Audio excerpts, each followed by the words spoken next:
இந்த data settle sales rep எந்தெந்த மாதம் எவ்வளோ சேல்ஸ் பண்ணாங்க அப்படிங்கிறது இருக்குது. நமக்கு ஒவ்வொரு மாதத்தோடைய டோட்டல் சேல்ஸ் என்ன அப்படிங்கிறது தேவை. ஸோ ஜான்வரியோட டோட்டல் சேல்ஸ், பிப்ரவரி, மார்ச் இப்படி டோட்டல் சேல்ஸை அழகாக கேல்குலேட் பண்ணுறதுக்கு இங்கேருந்து ஃபில்டர் பண்ணி பண்ணுறதுக்கு சம்இஃப் ரொம்ப யூஸ்ஃபுல்லாக இருக்கும். பட் அதுக்கு பதிலாக நாம் குரூப் பை ஃபங்க்ஷனும் யூஸ் பண்ணலாம். ஓகே, ஸோ ரோ ஃபீல்டில் மந்த்தை கம்ப்ளீட்டாக செலக்ட் பண்ணிக்கலாம். Control shift down arrow. Then second argument values, சேல்ஸோட கம்ப்ளீட் ரேஞ்சை செலக்ட் பண்ணியாச்சு. தேர்ட் ஆர்குமெண்ட் பார்த்தீங்கன்னா ஃபங்க்ஷன். ஸோ நமக்கு ஆட் பண்ணி தான் தேவை, அதனால என்டையர் லிஸ்ட் இருக்குது, நமக்கு அதில் சம் மட்டும் தான் தேவை. ஸோ சம் எடுத்துக்கலாம். அதுக்கப்புறம் நெக்ஸ்ட் பார்த்தீங்கன்னா ஃபீல்டு ஹெட்டர்ஸ்.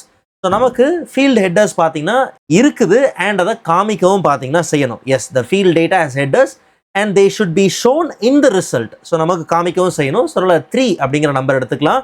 நெக்ஸ்ட் ஆர்குமெண்ட் பார்த்தீங்கன்னா டோட்டல் டெப்த். ஓகே, நமக்கு கிராண்ட் டோட்டல் கண்டிப்பாக தேவை. இன்க்ளூடிங் சப் டோட்டல் வேணும்னா நீங்கள் 2 எடுத்துக்கலாம். நமக்கு வெறும் கிராண்ட் டோட்டல் தேவை. ஸோ 1 அப்படிங்கிறத எடுத்துக்கிட்டாச்சு.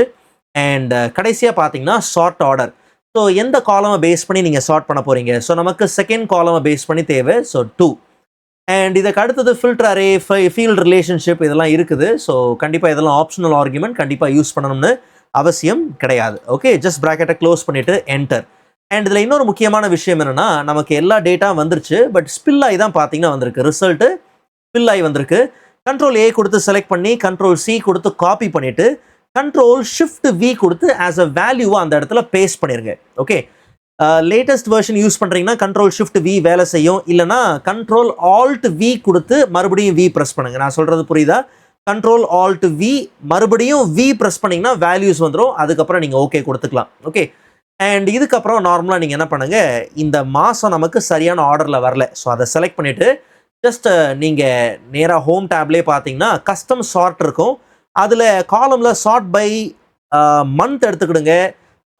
ஆர்டரில் வந்து கஸ்டம் லிஸ்ட்டுக்குள்ளே போனீங்கன்னா நிச்சயமாக நமக்கு இந்த ஜான்வரி, பிப்ரவரி கஸ்டம் லிஸ்ட்டாக இருக்கும். ஓகே கொடுத்துக்கிட்டிங்கன்னா ஆர்டராக சரியான லிஸ்ட்டில் பார்த்தீங்கன்னா அழகாக வந்துடும்.